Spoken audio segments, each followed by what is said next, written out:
Эта ситуация в Татарстане, и не только в Татарстане, а по всему миру с татарским языком, как говорят, русская пословица, не бывает худо без добра, она всех мобилизовала, всех встряхнула. Это об этом столько говорили, это стало самой актуальной темой, к которой мы оказались не готовы. И первым делом вот эти 2800 учителей, эту цифру мы слышим в день по 20 раз, вот эту цифру, по идее, вот это количество 2800 учителей татарского языка. Мы Но можем... сейчас президент сказал 200, хотя всякое может быть. Да, вот.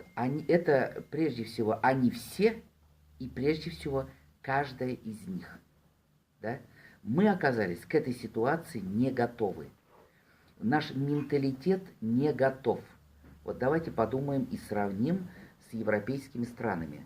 В очень многих странах считается норма вещей. Два языка. С детства, с яслей, с детского сада и с начальной школы. Возьмем Швейцарию, где официальных 4 языка. Возьмем, например, Финляндию, возьмем Канаду, где 2 официальных языка. Вот я неделю назад вернулся из Туниса. Там 2 официальных языка. Французский и арабский.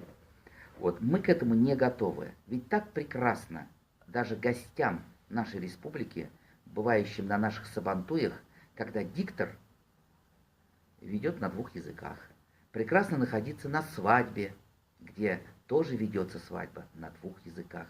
Хотя большинство присутствующих понимают оба, но это придает многогранность, содержательность, потому что лексикон разный, менталитет разный, преподношение каких-то вопросов разные.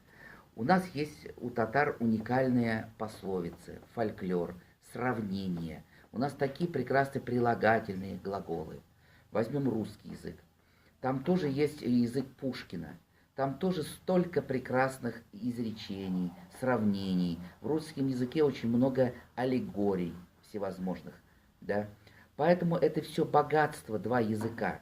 И вот нужно было это с пеленок, с яслей все это объяснять, что это наше богатство, что это достижение, которое нужно пронести через всю жизнь и, конечно же, оставить своим детям.